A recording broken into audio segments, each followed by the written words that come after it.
Might be a slightly controversial subject, this one, because it relates to travelling on a plane with a child, which is something that I've only just started to do.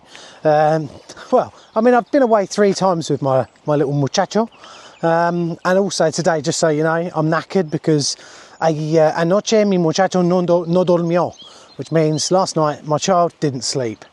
Preterite past. Anyway, yeah, it's a little story about coming back from Spain, and also my thoughts before and after, before I had a child going flying and after. So let's go to the before first, okay?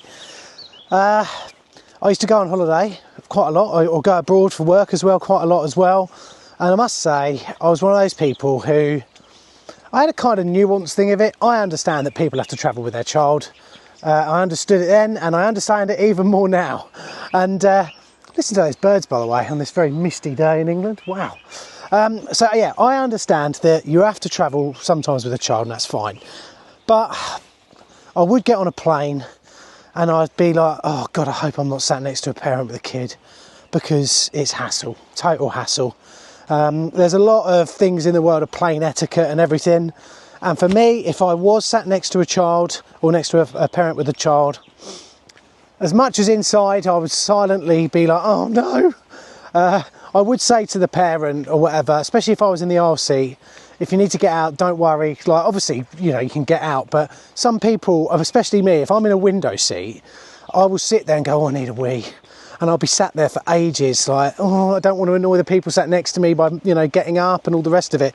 So I would always try to allay anyone's fears if I was sat in the aisle seat and say, look, if you need to get up to do anything, especially if they're a parent, don't worry, okay? If we're on a longish sort of medium haul flight and I look like I'm asleep, just jab me in the side of the head, I will not mind.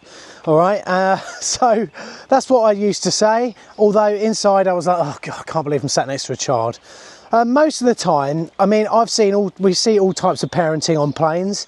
And before I was a parent, one of the things I would definitely watch and think, why are you not doing this, was on takeoff and landing, and also on descent and ascent or descent.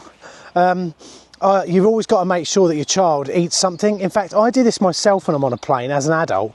Make sure you've got like a sucky sweet, or if you're a child, or if you've got a kid, make sure they have a dummy or something, because the popping of your ears and that as you go up and down, us adults can do that. A lot of children really struggle to do it. So it's like one of those things that, yeah, you've got to try and do, otherwise the child's going to kick off. So what I used to do, or what we do now, is we kind of make sure that little Tedster's got some milk or something that he can eat or whatever. Generally now, and to be fair, always, he's been really, really good on flights. No, dog poo bag. Someone's let their dog do a poo and just put it in a bag and just hoped it'll go away. So yeah, back then I just was like not against people flying. There are some people that I read about in the comment sections on newspapers about this particular subject. Why the hell are you going? Why are you going travelling with your child? You know, it's just outrageous. You know, this individualism, which I'm going to be talking about in this video. It's outrageous that I've paid for a ticket, but you've brought your child on the plane and you've ruined my flight.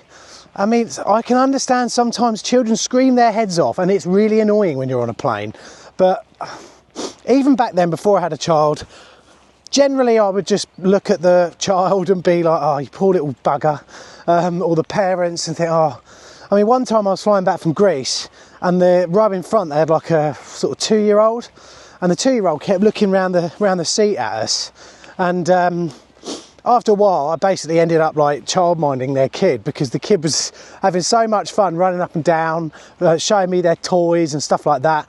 And this was before I had a child of my own, and I really, really wanted kids. So I was a bit like, oh, yeah, you know, I really enjoyed it.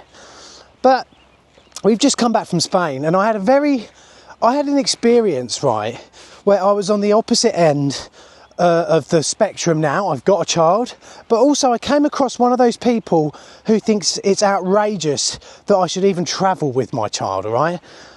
And so what we did, everything sort of happened fairly normally. The first big flag for me, when we sat down, I had to sit on the window seat. By law, the child has to sit on my lap. And they have like a little lap seat. You've paid 25 quid each way for the child's ticket anyway, even though the actual flight tickets for me and Emily were cheaper than that. You pay 25 quid, whatever happens, even though the child doesn't get a seat. I've got to say, from now on, I'm just going to get them a seat, because especially when our flights out were 19 euros, we paid 25 quid. I might as well just bought him a seat. So yes, I know you're going to comment below, stupid, why didn't you do that? But I wasn't thinking at the time. We were doing quite a sort of late, speedy booking. But anyway, we sat down, and the first red flag, so it was me in the window seat, Emily in the middle seat, and this other person. When they came on the plane, I almost saw them and thought, I hope they're not sat next to me. This is awful to judge a book by its cover, but I think you'll probably understand the sort of person I'm talking about. For a start, they were clutching a nice greasy bag, brown bag, of a Burger King that they bought in the airport. Their lips, it was a female, her lips were incredibly plump, to the point where I thought, well, that's not natural. She had eyelashes about a foot long, like just everything about her screamed to me, someone who is possibly not that mature, very, very self-conscious about their image, and probably at the height of what I would call negative individualism, all right? Because there is such a thing now, I think, and we'll be talking about that in another video. Anyway, she sat down and she did that thing that, okay, some of you guys watching this might do yourself.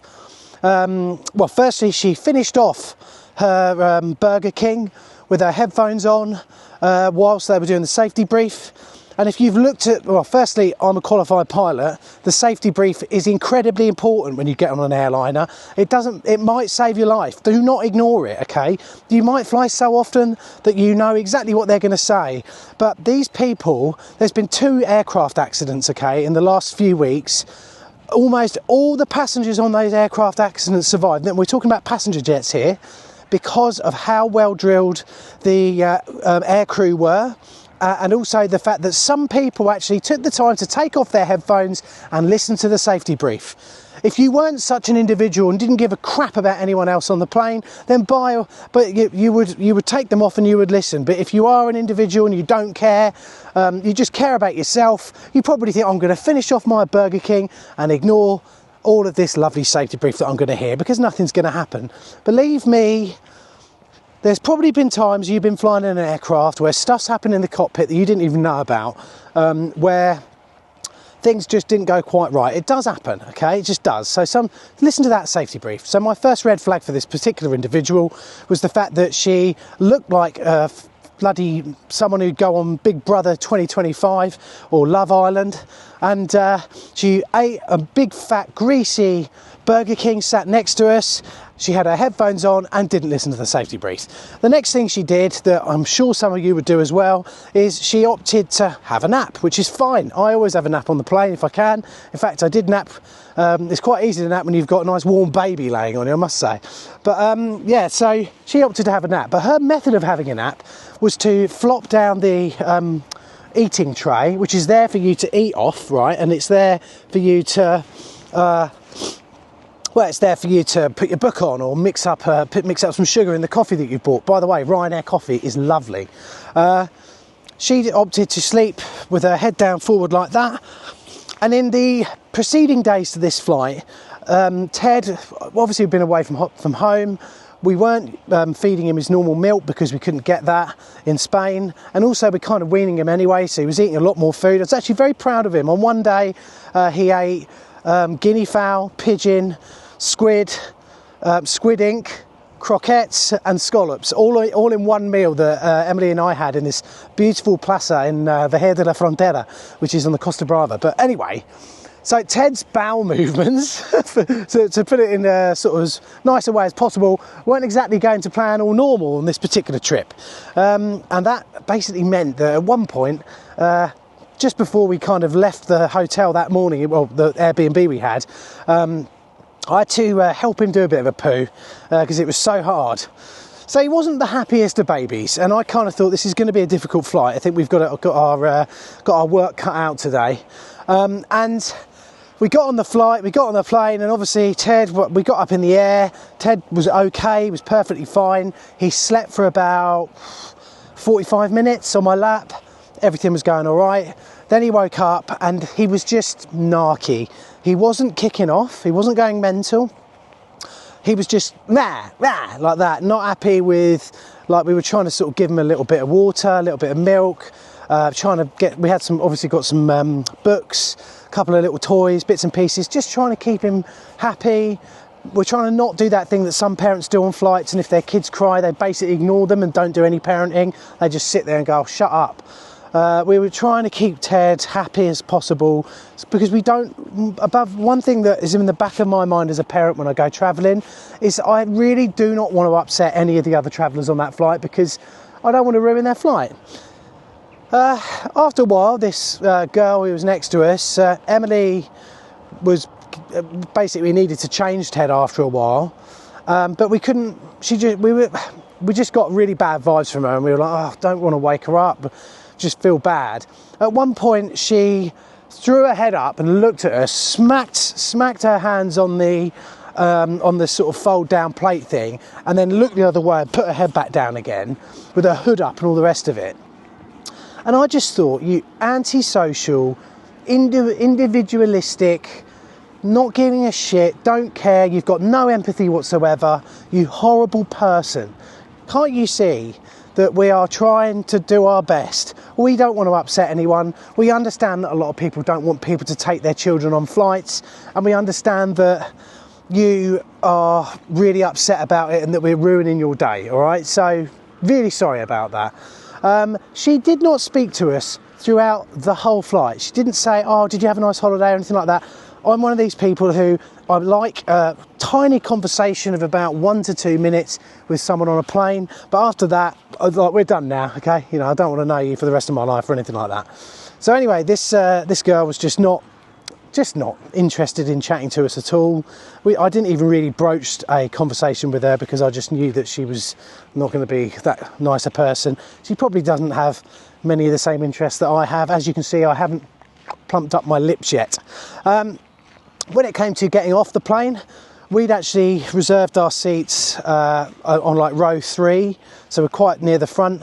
And I just noticed that when she got up, she saw how, I just think I would just not have watched Emily and I struggle like that and not offered to help. I just wouldn't have done that. I don't know, maybe I'm just a nutcase and I don't have this, maybe I'm the weird one, I don't know. It was just a horrible experience being next to this person. She got off, and as she got off the plane, I heard her say to some of her mates who were sat down the back of the plane, her mates, by the way, had run up the aisle of the plane to get off before everyone else, because it's super important to get off at Stansted as quickly as possible. Yeah, she said something about, oh, I sat next to a kid the whole way, it was awful. And it really just let me down. I was like, oh man, like, can't you just be nice? You know, or at least just keep it to yourself. If you've got this huge issue about us flying with our child, like I've said at the start of the video, I understand it's not nice flying in the same plane as a load of kids or a child, but it's just one of those things. Just think how hard it is for the parents who, I can't believe it, decided to go on holiday. How dare they? So yeah, I just think, and I'm going to talk about this in the next video, we've got a huge problem with individualism in this country. We've been told time and time again that we're individuals and our rights and everything that we think, our thoughts matter, our feelings matter. And because of that, we've ended up with a society that's fragmented, doesn't pull together, doesn't pull in the same direction, hates each other, just wants what they want at that particular time, and have no thought for their own future, for a start, because often individualism just is very current and present. They don't think about what they might do in the future or how their actions might affect people. And that person was the literal embodiment of what is wrong with our society when it comes to their fakeness in their face, their hatred towards people who are just slightly putting them out, and their lack of empathy and any kind of any kind of like, oh, do you need a hand or anything like that, you know what, if her parents had been watching, they probably wouldn't have cared, because I imagine that she's been like this through the fact that she's been parented by some idiots. I don't know. Like they say in that film, kid's an idiot, parents are idiots too. Back to the Future 1. Anyway, I'm going to go and do a session in the gym. If anyone needs any help in there, I'm going to give them a hand. Actually, don't ever go up and talk to anyone in the gym. That's the one place you shouldn't do it. Anyway, see you in the next video, guys. Have a great day.